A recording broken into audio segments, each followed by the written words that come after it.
Bismillahirrohmanirrohim. Assalamualaikum warahmatullahi wabarakatuh.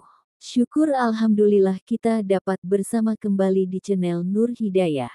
Semoga kita semua senantiasa ada dalam lindungannya, diberi kesehatan lahir dan batin, dimudahkan dalam setiap urusan dunia dan akhirat. Amin ya robbal alamin. Sahabat Nur Hidayah yang dirahmati Allah.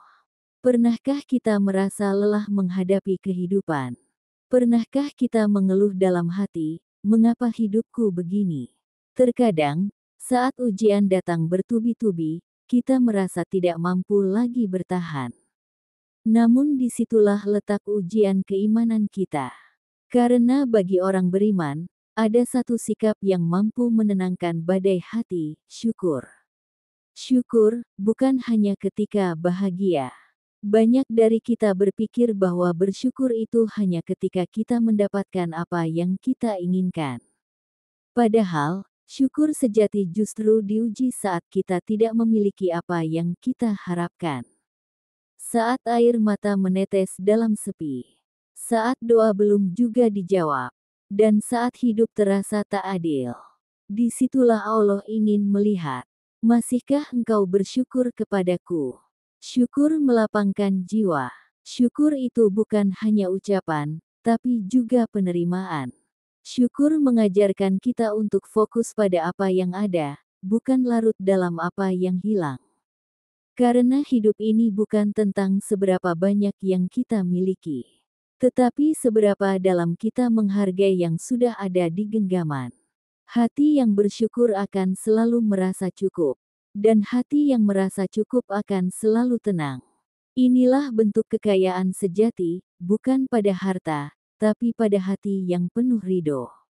Rezeki yang datang dari arah tak disangka. Allah menjanjikan dalam Al-Quran, barang siapa bertakwa kepada Allah, niscaya Dia akan memberinya jalan keluar, dan memberinya rezeki dari arah yang tidak disangka-sangkanya. Quran Surah At-Talaq ayat 2-3.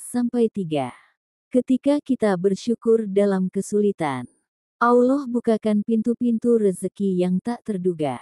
Rezeki bukan hanya uang, tapi juga berupa kesehatan, kemudahan, pertemanan yang tulus, bahkan ketenangan jiwa. Bukankah itu semua adalah nikmat yang luar biasa? Syukur menarik rahmat, menghindarkan dari azab. Sebaliknya, Allah juga mengingatkan, dan jika kamu kufur tidak bersyukur, maka sesungguhnya azabku sangat pedih. Quran Surah Ibrahim ayat 7. Ketika kita lupa bersyukur, kita mulai merasa kurang, mudah iri, cepat marah, dan tidak pernah puas. Hati seperti ini rentan lelah, kosong, dan gelisah. Maka, syukur itu ibarat benteng pelindung, menjaga hati dari penyakit jiwa yang merusak kebahagiaan. Contoh nyata dalam kehidupan. Lihatlah orang-orang yang sederhana tapi bahagia. Mereka mungkin tidak viral, tidak terkenal, tidak kaya raya. Namun wajah mereka tenang, senyumnya tulus, dan hidupnya terasa ringan. Apa rahasianya? Mereka pandai bersyukur. Sementara sebagian yang bergelimang harta belum tentu merasa bahagia.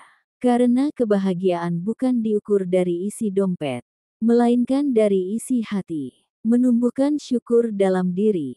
Lalu bagaimana agar kita bisa menjadi hamba yang bersyukur? 1. Mulailah dari hal kecil. Nikmati udara pagi, nikmat sehat, makanan hari ini. Ucapkan Alhamdulillah dengan penuh kesadaran. 2. Jangan membandingkan hidup. Rumput tetangga memang sering terlihat lebih hijau. Tapi siapa tahu tanahnya penuh racun. Fokuslah pada hidupmu sendiri. 3. Bersujud dan berserah. Saat susah, jangan lari. Tapi datanglah pada Allah.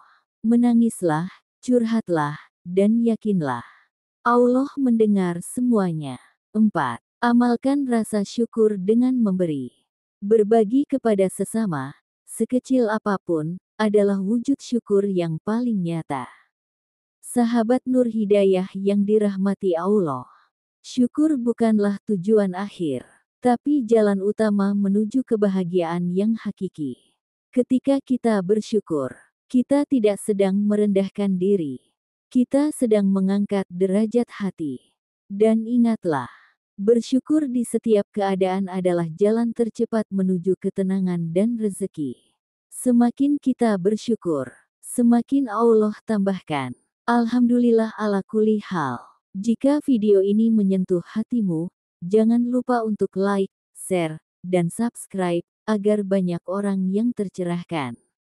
Wassalamualaikum warahmatullahi wabarakatuh.